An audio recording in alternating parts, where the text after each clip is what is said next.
खुदा कदूस तू हमारी अफवाज की कुवत बन, उनकी सिपर बन, तू उनका हथियार बन आसमानी बाप। तो रहम फरमा आसमानी बाप, इस लतीफ तो निगहबानी का उन्हें बड़ी फहम, जुर्रत, ताकत, कुव्वत दे। आसमानी बाप मिन्नत करते हैं आसमानी बाप, तो हमारे दुश्मनों को आसमानी बाप तब्दील कर, उनके ज़हनों को, सोचों को, फिक्रों को जो हमें सताते हैं, तंग करते हैं, जो हमारे खिलाफ मंसूबे बनाते हैं, तो उनको नाकाम कर, उनके मंसूबों को नाकाम कर। आसमानी बाप हमारी हिफाजत और निगहबानी तेरे ही पास है, तेरे ही जिम्मे है, क्योंकि तू ही बेहतरीन मुहाफ़िज़ है। हम नाचीज़ हैं, निकम्मे हैं, कमज़ोर हैं, हम कुछ नहीं कर सकते जब तक तेरी कुव्वत और ताकत हमें हासिल ना हो। हम मिन्नत करते हैं आसमानी बाप, तो हमारे दुश्मनों का मुकाबला कर, उनके जोर को तोड़ दे आसमानी बाप। खास तौर पर ऐसे लोगों के लिए जो आसमानी बाप तेरी कलीसियाओं को नुकसान पहुंचाना चाहते हैं, बेशक वो हम ही में से हैं, वो हम ही में छुपे हुए हैं, लेकिन आसमानी बाप वो तेरे रूह के खिलाफ चलते हैं, तेरे लोगों के खिलाफ चलते हैं, तेरी मर्जी के खिलाफ चलते हैं। उनके दिल बुग़्ज़, लालच, हसद से भरे हुए हैं। आसमानी बाप हम मिन्नत करते हैं, तो ऐसे लोगों को भी तब्दील कर, उनकी सोचों को, उनकी फिक्रों को तब्दील कर, उनके घरानों खानदानों के लिए बड़ी बरकत चाहते हैं। हम मिन्नत करते हैं आसमानी बाप, वो तेरे सताने वाले न बने, बल्कि तेरे लिए दुख सहने वाले, तेरे लिए काम करने वाले, तेरे लिए जिंदगियां जीतने वाले बन जाएं। आसमानी बाप तो कलीसिया निफाक को, सारी अफरा तफरी को जो इस वक्त खास तौर पर प्रेस्बिटेरियन कलीसिया में है, उसको दूर कर। आसमानी बाप अच्छी लीडरशिप मुहैया कर, अच्छे लोगों को आगे लेकर आ।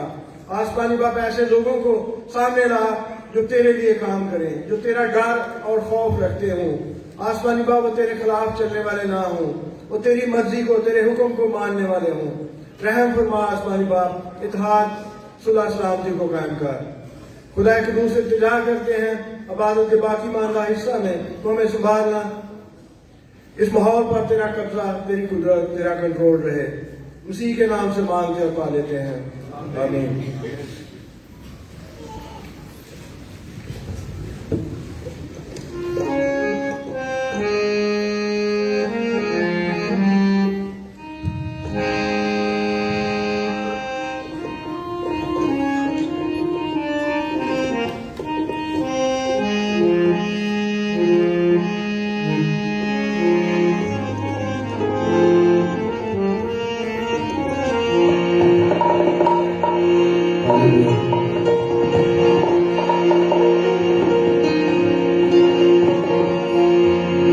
हर मुश्किल दे विच मेरा यीशु मेरे नाल नाल है।